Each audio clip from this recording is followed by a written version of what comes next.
Hi and welcome to a new video on my channel. In this video I want to show you how to cut out some excess fabric from your project. For example, when you made too many rows and a sweater is too long but you worked from bottom up.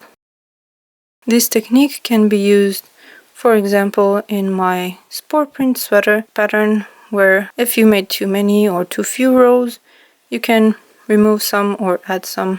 So as you know, when making wearables, it's very important to check your gauge every few rows to make sure that the length you are working at is suitable for your height. Sometimes we just make mistakes and we need to either remove some fabric or add some.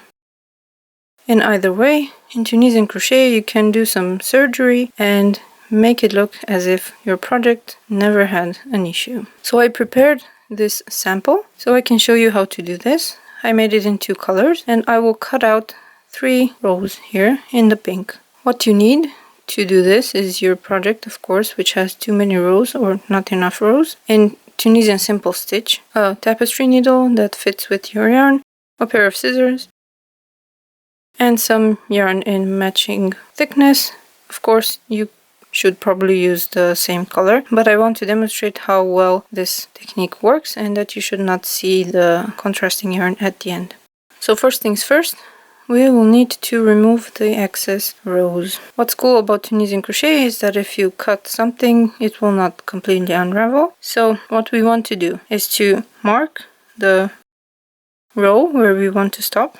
You can put a stitch marker on there. And yes, you can use stitch markers. So the last stitch for this row is actually the first stitch of the next row, and I will put a stitch marker through it, so between the 2 vertical bars at the beginning of the row. And this should make sure that when we unravel this piece, we will stop here.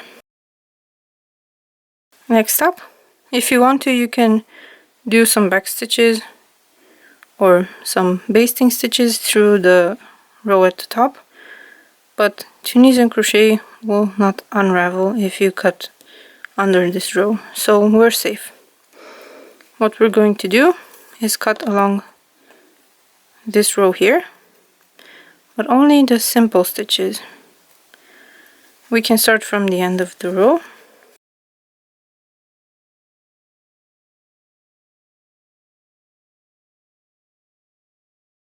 and only cut through the simple stitches. Or you can unravel if you want to. You only need to cut once. As you can see, the return pass is now separated from the rest of the work, and the next row is still there, doing fine.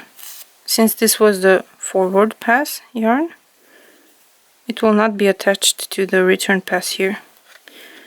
We remove the yarn all the way here, and now we have 3 different pieces. This one we can unravel, and you have to make it so that you have this live loop here.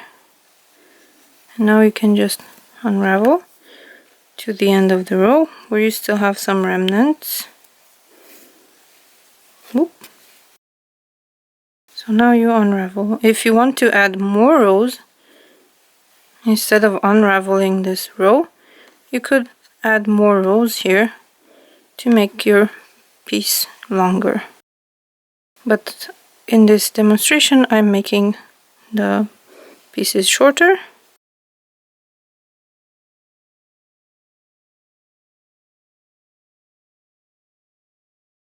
So I will unravel until I reach the stitch I marked here. So I will be left with 1 row of simple stitches. This here is excess yarn and you can cut it off. Now the return pass here. We can remove this nicely here, and then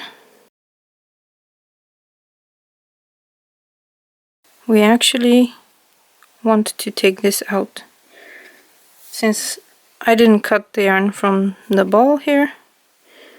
I will just unravel it from the other end, but normally you just cut here and unravel from the beginning of the row.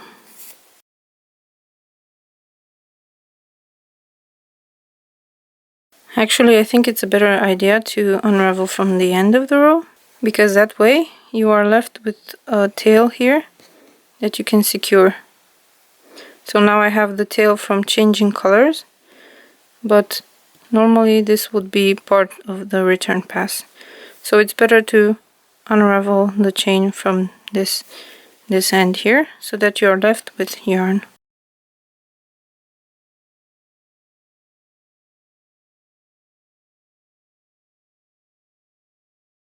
Now, as you can see, we have two separate pieces here, and yes, I am missing a first stitch.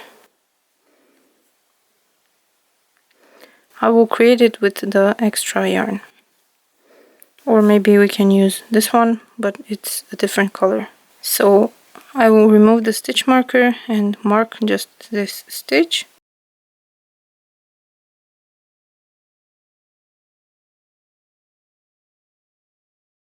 Now comes the fun part. We take the tapestry needle and the matching yarn, and we need to cut a little bit longer than the seam itself, with enough room to weave in the ends. I normally leave about 15 centimeters on either end to have enough to weave in the end.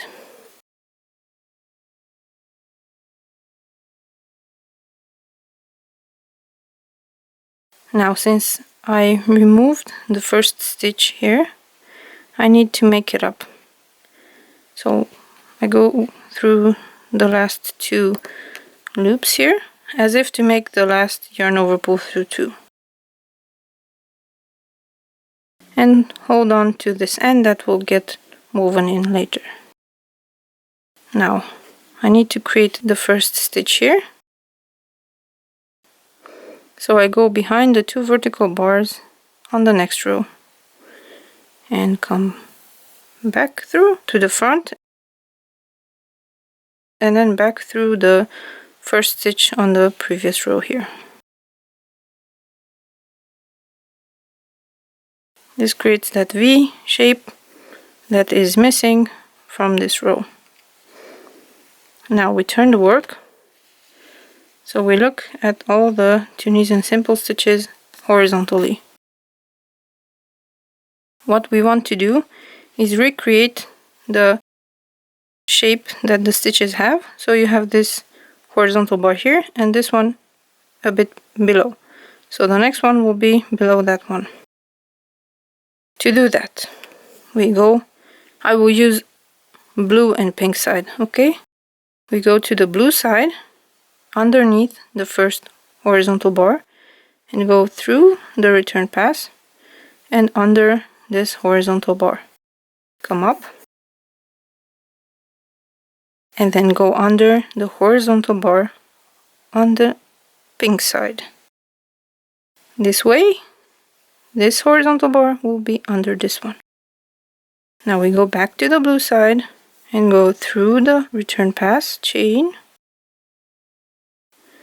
and come up from under the horizontal bar here.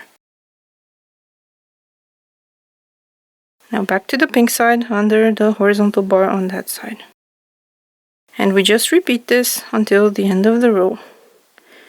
Go through the return pass chain and back to the pink side.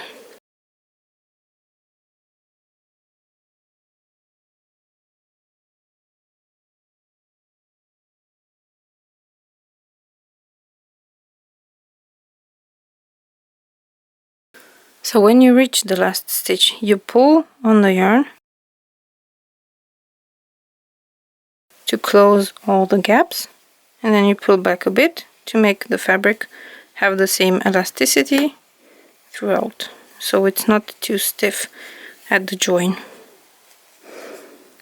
This is what the join looks like on the back, and we are not finished. We need to replicate the last stitch here that was broken when we cut the yarn.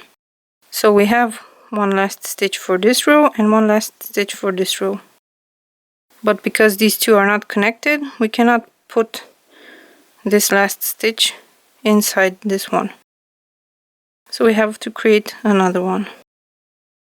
Using this yarn, I will assume that it's the same color as this part of the project. And we go back through the return pass and out through the next last stitch.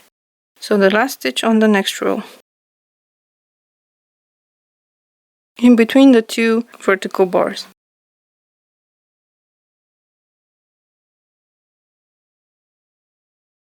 Then we go around and under the last stitch on the pink side, and then we go back in through the same stitch that we came from. This creates a false stitch here. And now we are left with this stitch that we should secure to the back of the work. So we go to the back and we go through this stitch and weave in the end, and at the same time we secure this loop so it doesn't show on the front of the work. You can go back and then secure it again if you want to. So you weave the end through 3 times back and forth, and that's the end woven in. And now you have a nice edge here on your project.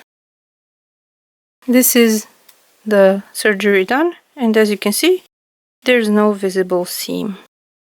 The stitches have the same orientation as before, and you can't see the yarn on either side except on the edges here and here, where you had to create 2 false stitches. If you want to use this technique for different stitches, for example for knit stitches, you will have to do a little bit more work to go around the stitches and to pull them in so that they look like they should look when they are worked in the fabric. If you want me to make a tutorial for knit stitches, for Tunisian knit stitches, please let me know and I will work on that. But for now, for Tunisian simple stitches, you can use this technique and shorten or lengthen your projects that are worked from the bottom up, where you need to change the length. If you want to find out how to add a cute edge to your necklines in different sweater projects, check out my other video using the same swatch, and check out all the other videos on my channel if you're interested in learning more about Tunisian crochet and tips and tricks on using Tunisian crochet stitches in your projects. You'll find all my patterns in the Yarn on the Shop or on Etsy and Ravelry. So if you want to try out some Tunisian crochet projects, check those out. And you will also find many of them free on the blog. So you can also visit the blog if you want to try out some easier Tunisian crochet projects. Subscribe if you want to know when I publish more videos related to crochet and Tunisian crochet, and I will see you soon. Thank you so much for watching. Bye!